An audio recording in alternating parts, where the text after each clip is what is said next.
So I want to welcome you to this session. My name is Patience Whitworth. I'm the section coordinator for Section 2, which is Pennsylvania, and I was inducted into the Mabel G. Freeman chapter.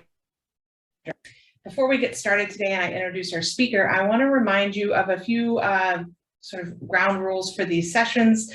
The Mortarboard National Leadership Conference is a place to exchange meaningful ideas. We will respect each other's opinions and allow all to share their ideas freely. We encourage participation from all members.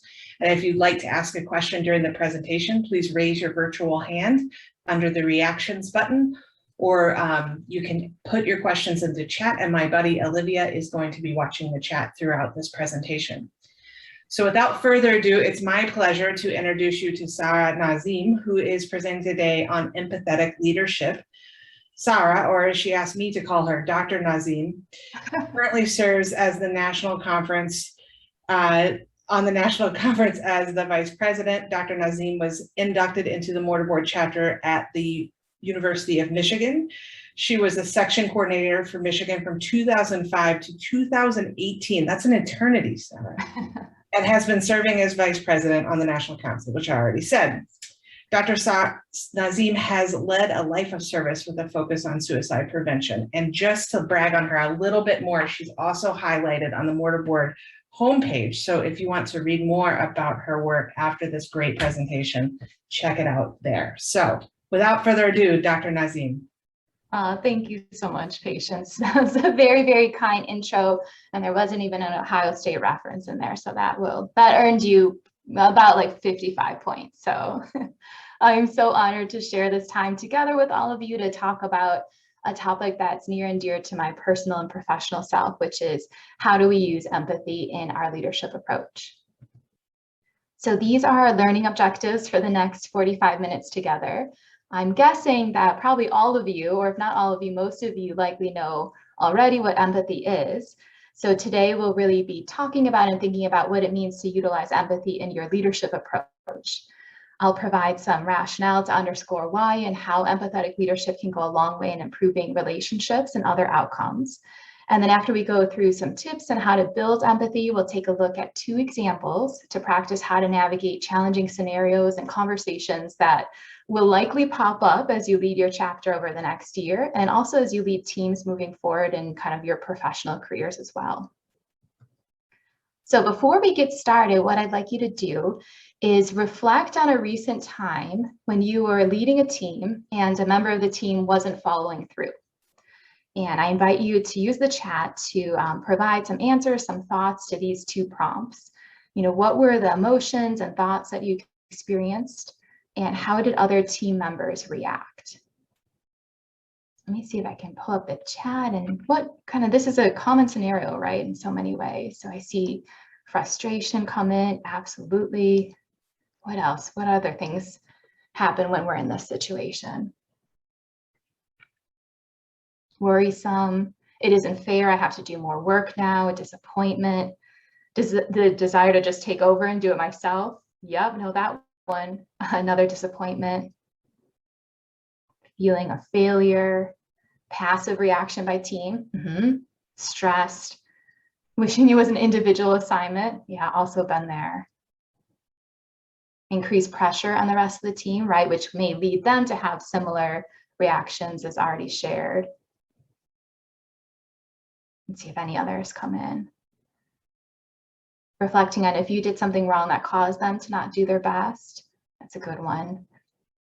Scarlet facial expressions, concern the person won't be able to handle the job to support their proteges. Anxiety that my grade depends on their work. Yes, awesome.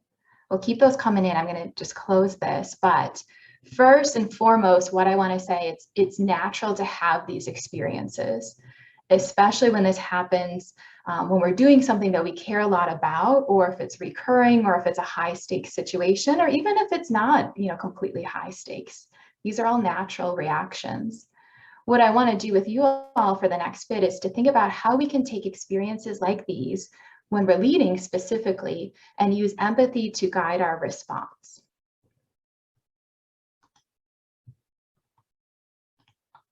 So as leaders, what we just took a moment to do is important.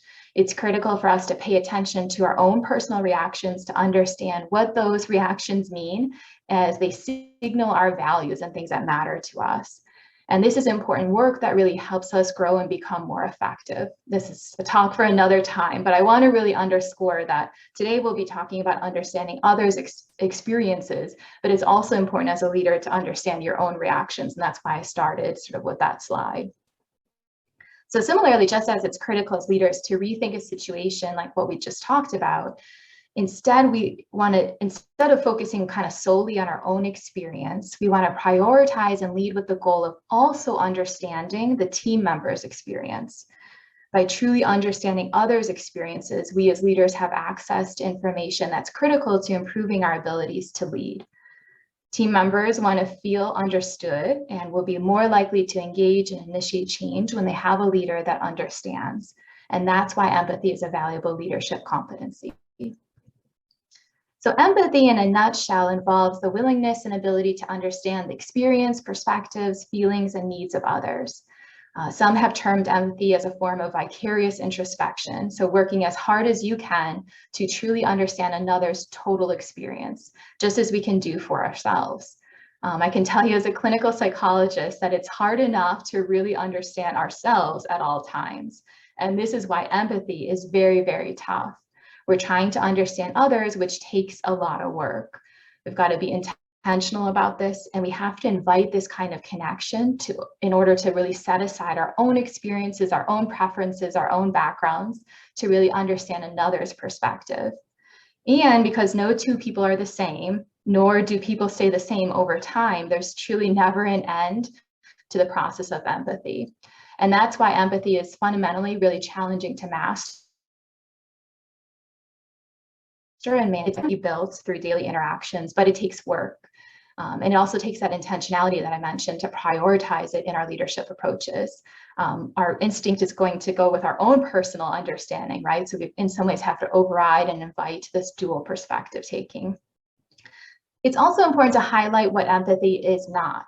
So when utilizing empathy in your leadership approach, that doesn't mean that you're just agreeing with someone's point of view or actions, trying to make people happy or being nice.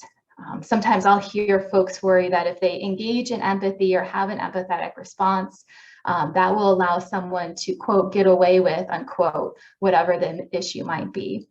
And with concerns like these, it's important to separate empathy from actions and outcomes. So you can understand another person's perspective while still holding a team or a teammate accountable for outcomes. So for example, if one of my team members at work doesn't follow through on a commitment, I can utilize empathy to learn what might be contributing to them not being able to following through. So it could be that they're going through something personal. Maybe they don't agree with the task, or maybe they've got too many other priorities. Having access to that information to understand their perspective and their experience will help me lead more effectively. So it helps me know if I need to restructure things to support them moving forward, or I could use the information learned to help me determine what direction I have to take. Can we move forward with the same expectations, or do we need to pivot? So learning new information like this, which is the empathy piece, will provide you better data to inform how you might want to proceed with next steps and actions and outcomes. When we engage in empathy, we get to know others better, which in turn helps us better relate to their experiences. So as shown here with this kind of cute graphic, when you listen to build empathy, you'll also open your mind to others' diverse perspectives. You'll be less likely to make biased assumptions based on surface level traits, which we know are problematic in so many ways. If you're using empathy, your members will feel heard and respected, which will likely lead to people forming stronger connections, which ultimately will allow, in this case, your mortarboard chapter to work together more effectively. As we improve our ability to understand another's experience, perspectives, and feelings, we by definition are also improving our relationships and connections with other people. And as we know, relationships are critical to leading. So I'm going to walk through a couple of different examples and highlight how empathy plays a key role in developing those relationships and connections. So first, empathy strengthens bonds. When we lead with empathy, we model the importance of connection, which I'm sure you've heard about in this conference many times. Connection is going to be key to a successful year. Second, empathy also allows us better insight that might not have been readily apparent if we hadn't listened, and insight then that is influential to our leadership approach and helping our chapter achieve all of its desired goals. Empathy also guides our understanding of others. There's an important shift in mindset if we listen to learn and understand instead of listening on how to respond. We'll talk a little bit about that later. And along those lines, a beautiful element of empathy is also that it teaches us presence. So if we're in the moment, kind of with patients and not thinking about something else or trying to fix it, that's ultimately the time and space where we can truly connect with others in a way that's unlike anything else. By better understanding others, we can also better understand ourselves, which kind of goes back to my first point. Empathy helps us improve our own self-awareness, our own curiosity and openness to the world, which are key leadership qualities. And then finally, and this is really, really important when you think about leadership, empathy also creates an environment that demonstrates that you value bidirectional communication. And this is key to safety. Your team members and people are going to be less likely to be open with ideas or creativity or innovation if they don't feel safe. People aren't going to take those same kinds of risks that really are the risks that need to take in order to initiate change. And so that will ultimately hinder progress and relationships that we have with each other. Empathy is also essential to social change. So thinking about kind of really broadening out, especially if you're interested, and I know that many of you all, and probably all of you are interested in being a leader of social justice issues like diversity, equity, and inclusion.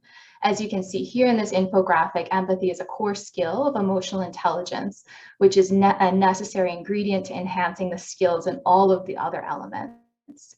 And many of these we've already hit on without even exploring in depth, really underscoring the importance of empathy to your mortarboard year.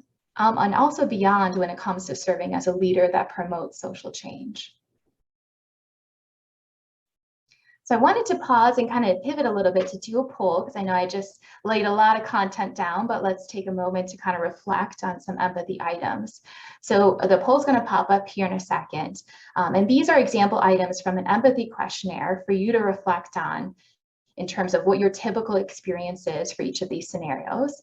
This will help you get a personal sense of maybe how you fall on the empathy continuum. And then as a group, we'll be able to see where we settle in at. So this popped up for me, so I'm going to take it as well.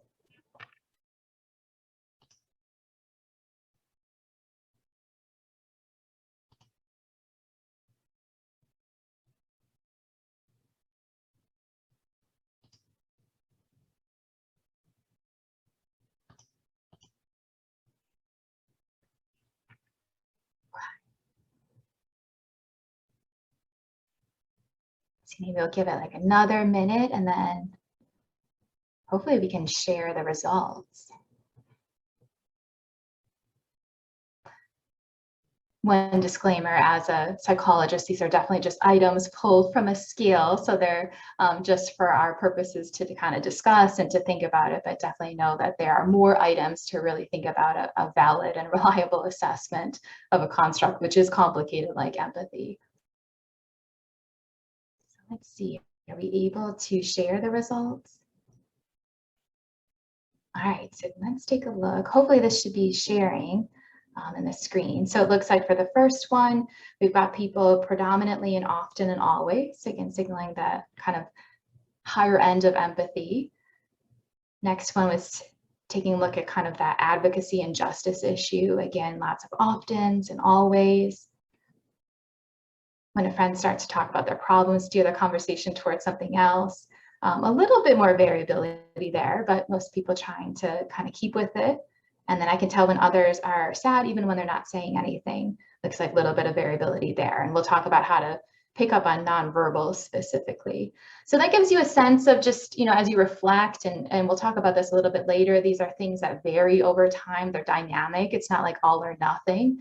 And we'll also talk a lot about building the muscle of empathy too, so that you can improve in areas so that you can actually apply empathy with individuals that you don't know as well, and in sort of challenging situations too. So thanks for doing those polls. All right, let's go ahead to the next slide.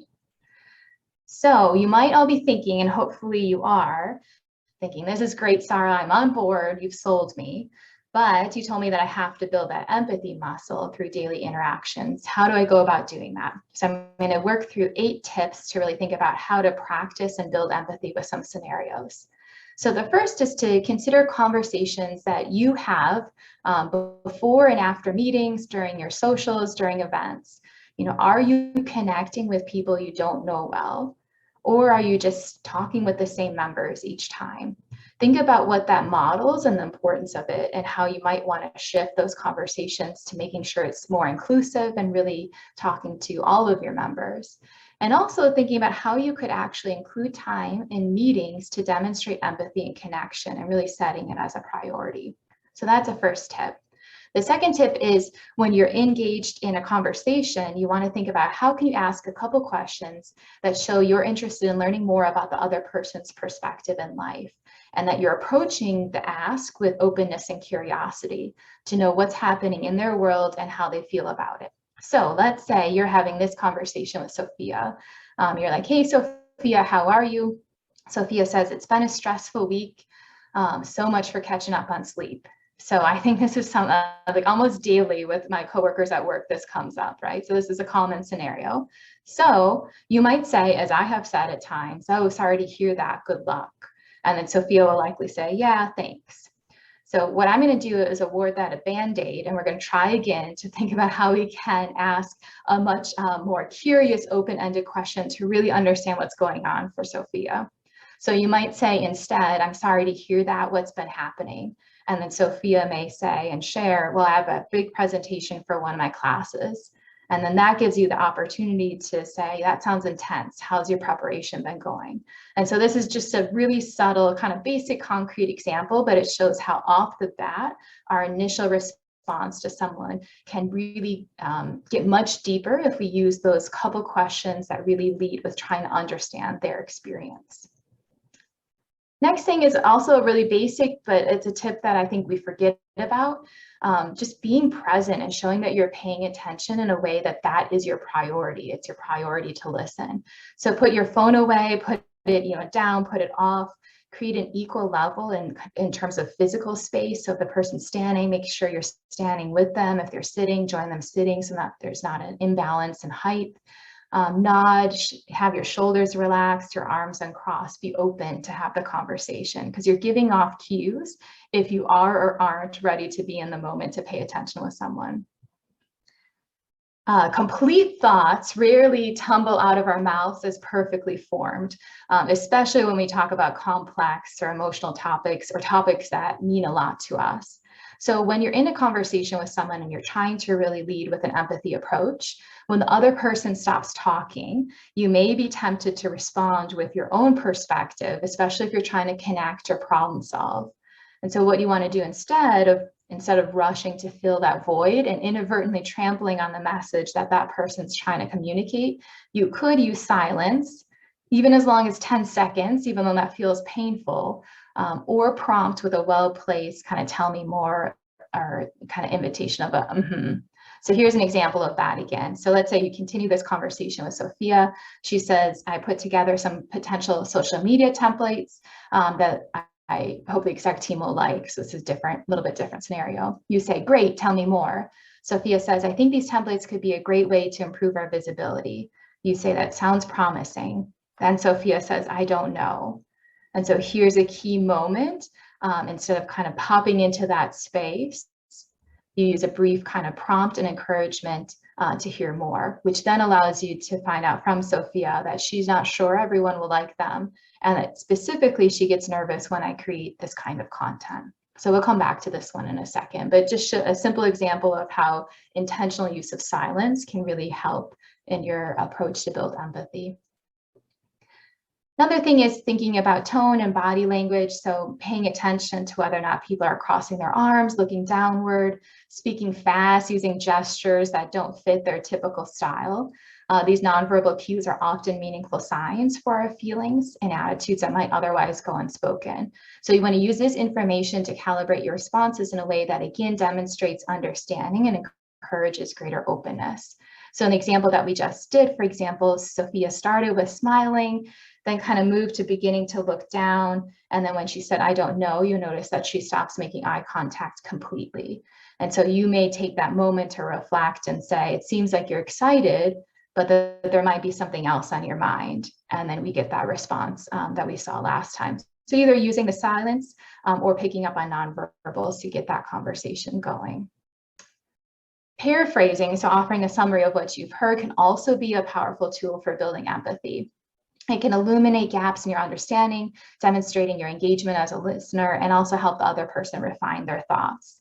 And it's a good way to make sure that two people from different backgrounds or perspectives, whether that be majors or cultures or different student groups, see the issue in the same way with nothing lost in translation.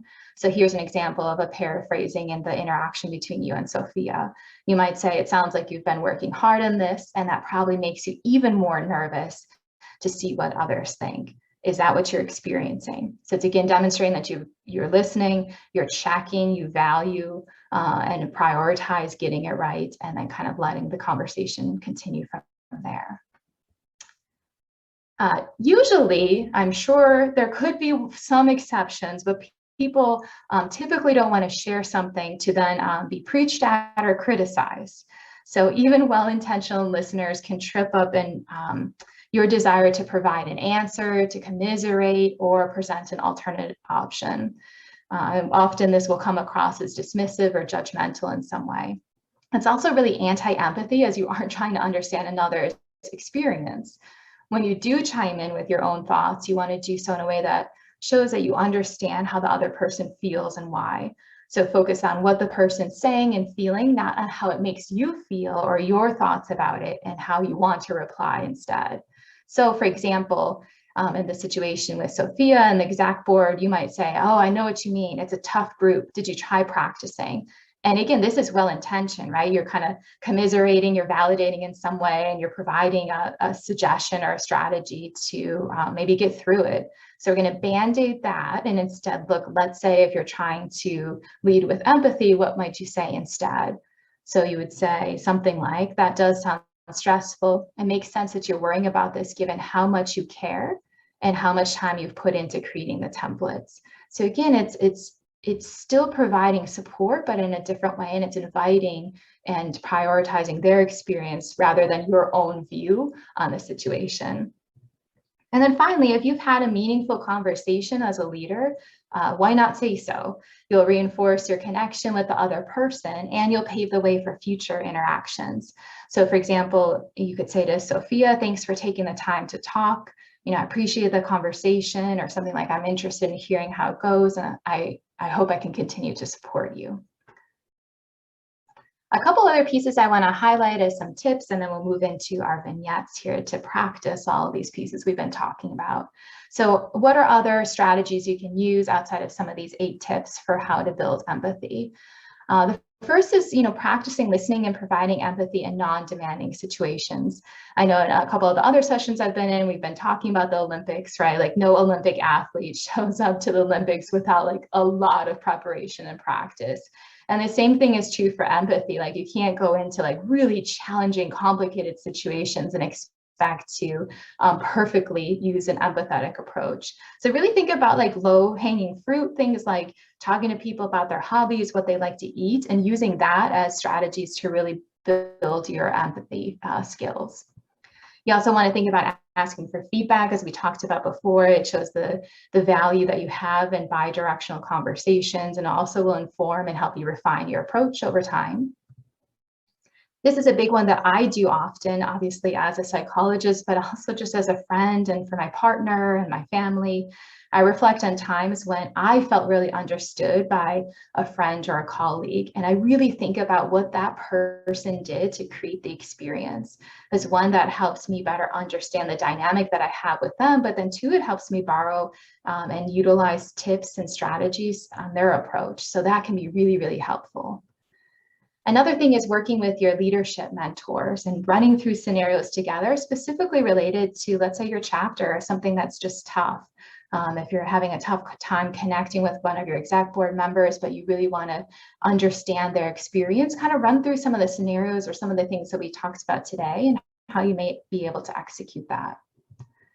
And then importantly, as we talked about in other ways too, you want to think about how to strive to build curiosity with individuals that are outside of your network. So this is an important piece. In some ways, you can build an empathy muscle and just really excel, right, for like-minded, similar-minded individuals. It still will be challenging, but the real challenge exists in being able to have empathy for individuals that have completely different views than yours and different perspectives. And you really want to challenge yourself to start to understand what it would be to use empathy for people that are outside of your networks and are outside of your comfort zone. That'll help you be a better leader, but it'll also help you gain perspective and refine your leadership approach too. Importantly, and we talked a little bit about this in KUVA, your capacity for empathy will directly be impacted by your own well-being. So if you trust me in knowing that empathy takes a lot of effort and focus, and I'm sure all of you have your own personal experiences as well, then you know how hard it is to pull off empathy if you aren't well rested, eating, taking moments of time to care for yourself, making sure you get exercise, if you're feeling burned out, if you're overwhelmed, if you're at your max stress level, or even approximating that. So all of these things are key to making sure that you can be the best version of yourself. So engaging in that self-care, setting good boundaries, being intentional about it. And this is true for being an effective leader that it incorporates empathy too. So I really want to highlight that, especially when we think about all of the challenges that we face. And so just really being kind to yourself, and again, reinforcing why it's so important to take care of yourself. So if this is something that's important to you, this piece of self-care is just as important, because it's really, really hard to build empathy for others if you're really at a place where you're not doing well. So I keep that as a reminder for y'all to think about. All right, so this is the first vignette that we have, and this is the example. And then in a second, I'm going to show you 3 different kind of discussion points that will have you all talk about when you go into some breakout rooms. So here's the scenario. Your exec team comes back from a conference with some great ideas, including a new participation policy that's designed to help promote member engagement. Each member agrees to the participation policy at the beginning of the year. Semester begins smoothly. 2 months go by, and you notice that Alice has been slipping on her social media chair duties and has missed several meetings. Some members report that they've seen Alice in classes, but no one has spoken with her recently.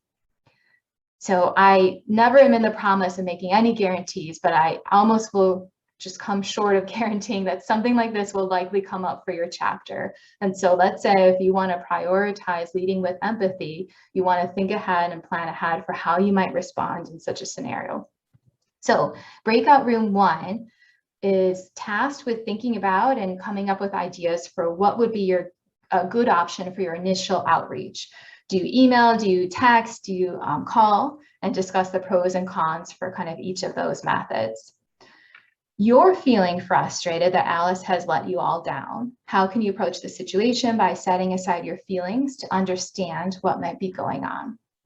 So that's breakout room 1. If you're in breakout room 2, you get to have the next part of the conversation. So Alice immediately apologizes once you reach out and says she'll be back on track soon. How do you respond so that the conversation doesn't end there? And then the next part is whatever you decided, it was good, it was a yay, it was a victory, and your response helped keep the conversation going. you learn that when Alice gets overwhelmed, she feels guilty about letting others down. She explained to you that this is what happened and that due to her guilt, she decided to skip the meetings so that she would feel less guilty for letting you all down. Based on that new information, how would you respond and how might you approach working with her moving forward? And then the last breakout room is asked to come up with what you will share when other mortar board members ask what's going on with Alice. And the other piece is if Alice is now in jeopardy of not meeting your participation policy, how might you approach helping her re-engage so that she can still meet all requirements? And why might that be important? Welcome back.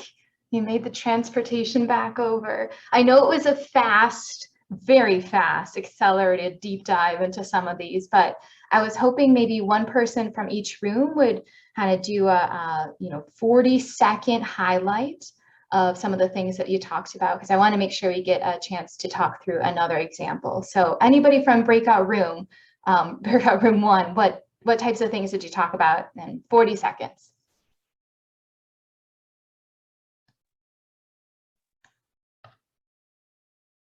I guess I can go. So, well, the first thing that we talked about was being really conscientious of how we reach out first.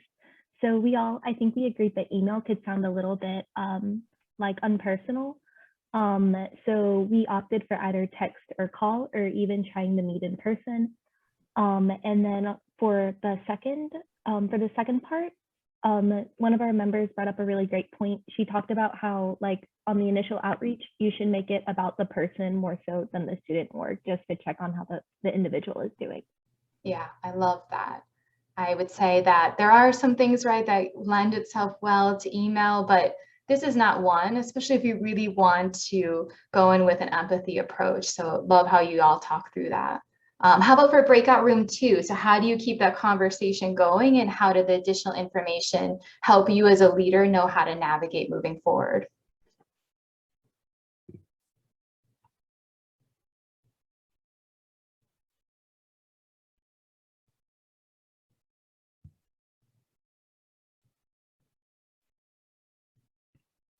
I can hop in. We talked about a few things. The first one was kind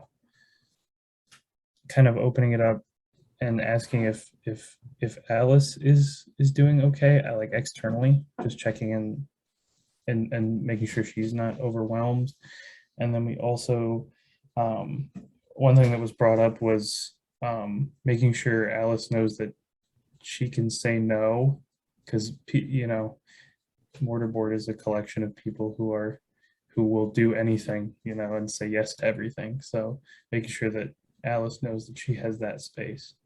And I remember there was one other thing we talked about, but it slipped my mind. Oh, that's great. Thanks, Ian.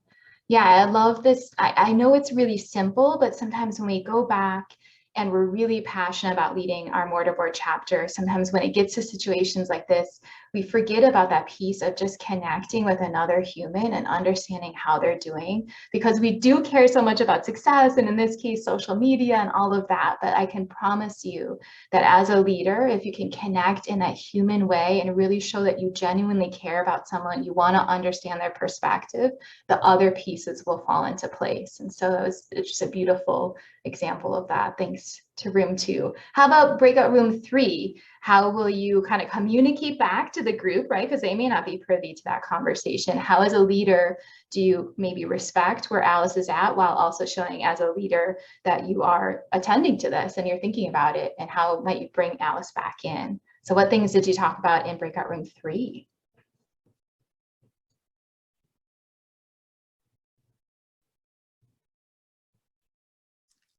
We discussed a lot about like consulting with the advisor when it comes to this information, and like what's going to be for Alice's benefit, since this is like a personal matter. And as well, we discussed like, I think it was Katie Chick who said like in HR, it's about like being like, I wouldn't, to people who push back on like the lack of information they're getting, you would say like, this is like private, confidential, and like just as a conversation between like two people would go, you wouldn't share that with another person if it were very private. So just based on like communicating with the larger group, it comes down to like more professional things and like less personal, being like there was a slow period in posting on social media, but we've picked back up and we're building off and have a plan for progressing forward. Yeah, thanks, Allison. I really love that example in so many ways, right? It shows how you're prioritizing and protecting that. In some ways, it could be private information, right? There could be some reasons why Alice wasn't talking about that to begin with. So there's something going on there. So attending to that, that's a huge piece of empathy. If you're understanding her situation, you don't go blow up her spot afterwards. Like that's not consistent.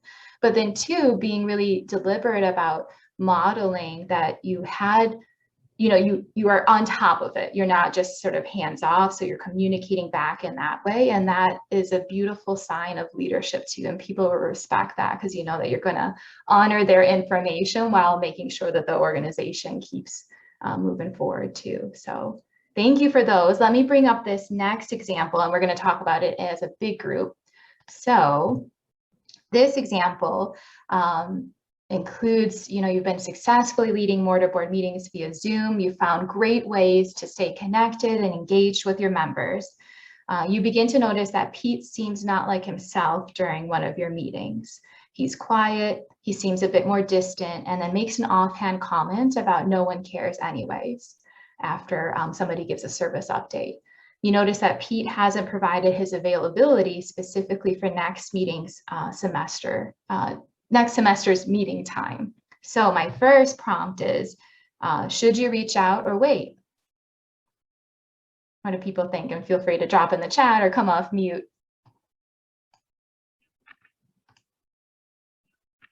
I'm personally a big fan of like proactive communication. So like if someone seems off or like they're not behaving like they normally do, like the first thing I'm going to do is be like, hey, are you okay? Is everything all right? Especially if this is becoming like a recurring pattern. Hopefully it wouldn't be, because I like to stay like on top of things as much as possible personally. But like, if someone's behaving in a way that's significantly different than they normally do, that's definitely a sign that you should probably reach out. Yeah, thanks, Cass. And I saw Randy also said reach out. Absolutely. So again, this is another one of those, it's so concrete, it seems so basic, but when we are super busy, we've got an agenda, we've got all these things going on, maybe after a meeting you're doing something else right away, but attending to these moments and kind of having those feelers go out of something's not right, reach out. No reason to wait. Let's see the next prompt. What would be some good options for initial outreach? What do people think?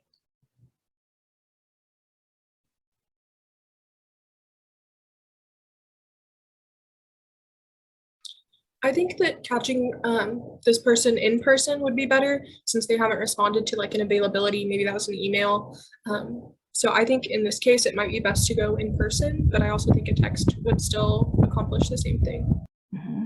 Yeah, I like that cadence of, in some ways, I ask it as sort of a kind of, it's either yes or no options, but I like having different options, right? And so maybe the ideal is to be in person, offer that, let's say there's reasons why that can't happen, and then having sort of a backup plan too.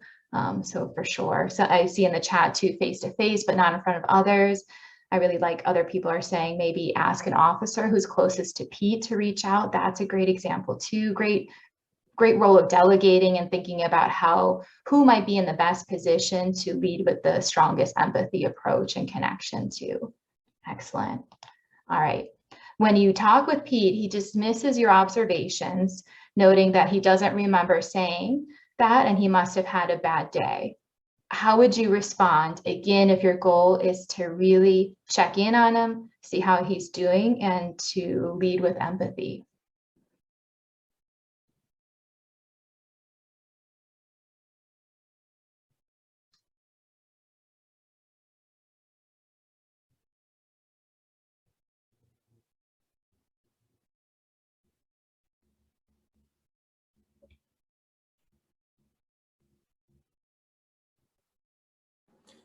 I think I can mention something. I feel like it's really important still to be very affirming, like even in that instance where, you know, perhaps given the context, maybe it was he felt like people didn't care about, you know, what he was doing and he was putting work into this and all that, maybe just was feeling underappreciated or whatever it was. I think that it definitely is, you know, pays a lot forward to recognize that and say, well, even if that was just an, you know, an offhand comment you made, I still think it's really important that, you know, your work is recognized and, you know, you understand how much, you know, we appreciate the work that you're doing, and all of that. So I think just affirming that, even if that is the case, is really important. Yeah, thanks, Alex. And I'm seeing in the chat too, people giving examples of ask them if there's anything going on, not related to mortarboard, just in general. Those are some of those curiosity questions. Randy shared, sorry to hear that you might be having a bad day. Are you okay now? Anything I can do?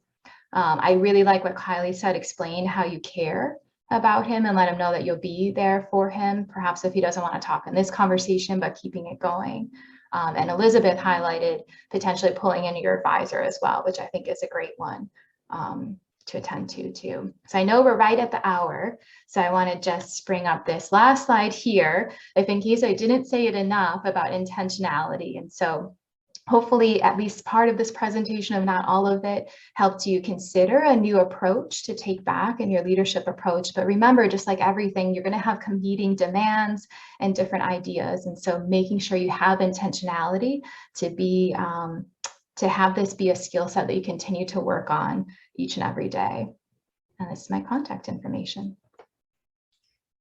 Thanks, Dr. Nazem. That was awesome, and a lot of really good nuggets that I think will come up this year. So thank you so much for it. And join me in putting up the clappy hand emoji to appreciate Dr. Nazem.